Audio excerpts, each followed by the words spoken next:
Welcome back, folks. Today, we're diving but first into one of the most iconic pieces of clothing in history, jeans. Or, as your grandpa calls them, those darn blue britches. Whether you're at a rock concert, on a date, working construction, or just binge-watching TV, chances are you're wearing jeans right now. Heck, maybe you've worn the same pair since last Tuesday. No judgment here. But where did this magical, stretchy, riveted wonder of fashion come from? Why are they blue? And what's with all the little pockets? Strap on your denim, grab a cup of strong coffee, and get ready for a story filled with gold, explosions, and more threads than your neighborhood gossip group chat. It all started with gold, and pants that kept falling apart. The year was 1873. The place? San Francisco, home to gold, saloons, and more mustaches than a lumberjack convention. Levi Strauss, a Bavarian immigrant, had recently moved west to make his fortune during the California gold rush. He wasn't a miner himself, but he sold dry goods, things like tents, blankets, and buckets big enough to bathe a horse. Enter Jacob Davis, a humble tailor, and one of Levi's customers. Jacob had a problem. Miners kept ripping their pants during long days of back-breaking work. And let's face it, mooting the entire gold rush wasn't a great career move. One day, while staring at a torn pair of work trousers, Davis had an epiphany. What if I just hammer some metal rivets into the corners? Brilliant. Functional. Slightly dangerous. The rivets worked like a charm. Pants held together, miners kept their dignity, and Jacob knew he had struck denim gold. The only problem? He didn't have enough cash to file a patent. So he reached out to Levi Strauss. The two went into business together, filed the patent on May 20th, 1873, and boom, the world's first blue jeans were born. Honestly, it's the most American origin story possible. Take something simple, add metal, and make it indestructible. Jeans were workwear first, but they were tough as nails. Originally, jeans were called waist overalls. Sounds fancy, right? Like something a Victorian gentleman might wear to his steam-powered lawn bowling match. In reality, these early jeans were designed for miners and laborers who needed durable, comfortable pants. Denim was cheap and sturdy, and those copper rivets? Genius. These weren't just pants. They were battle armor for everyday life. Even after the patent expired in 1890, Levi Strauss and Company stayed ahead of the competition by releasing their now famous 501 jeans. Yes, the same 501 jeans you've probably seen on every hipster Instagram model. World Wars and denim domination. During World War I and II, jeans gained even more popularity. Factory workers, soldiers, and farmers wore them while supporting the war effort. Jeans were so associated with hard work and patriotism that they became a symbol of American grit. Fun fact, during World War II, Levi's even painted their iconic pockets stitching instead of sewing it to conserve thread for the war. Who knew fighting Nazis and saving fabric could go hand in hand? Denim gets groovy, the post-war boom.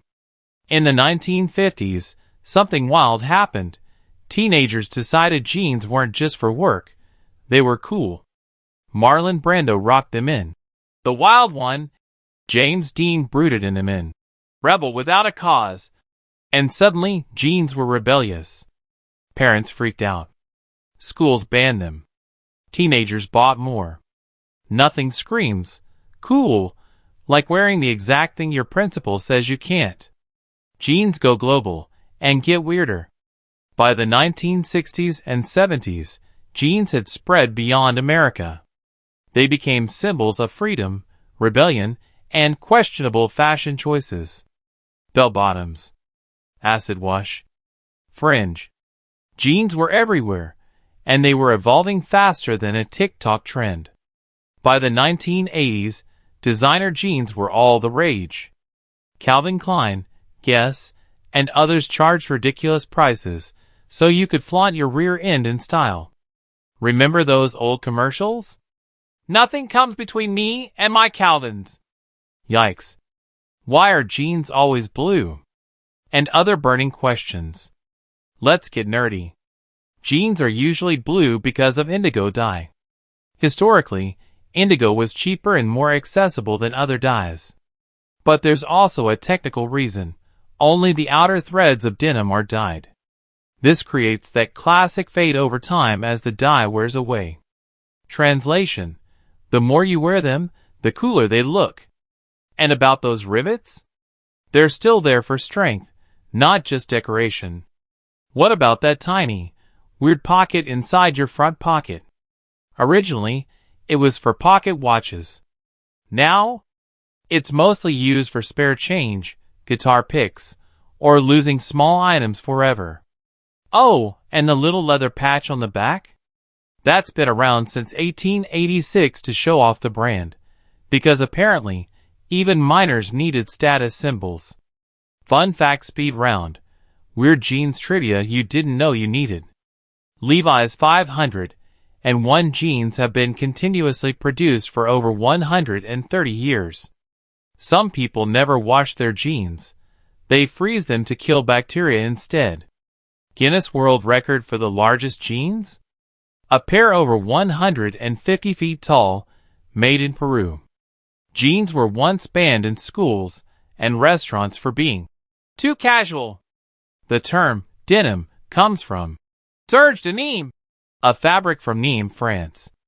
Americans buy around 450 million pairs of jeans each year. That's more than one pair per person. The wild world of modern jeans. Today, jeans come in more styles than we can count. Skinny, bootcut, flared, ripped, jeggings, aka jeans' weird stretchy cousin. We even have jeans with pre-made holes. Yes, people now pay extra for pants that look like they were mauled by a bear. And thanks to fast fashion, you can buy a new pair of jeans for less than a cup of fancy coffee. Though they might not last as long as your latte. Jeans are here to stay. Whether you love them or hate them, there's no denying jeans have stood the test of time. From rugged workwear to high fashion, from rebellious youth to suburban parents, jeans have done it all. So next time you slip into those trusty denim pants, remember, you're wearing a piece of history, a symbol of rebellion, a fashion icon, and honestly, a pretty great place to wipe your hands after eating a burger. Coming up next. Oh, we're not done with weird fashion history. Stay tuned for our next episode. The surprisingly scandalous story of the T-shirt. Trust me, it involves sailors, Hollywood rebels, and enough drama to fill your laundry basket.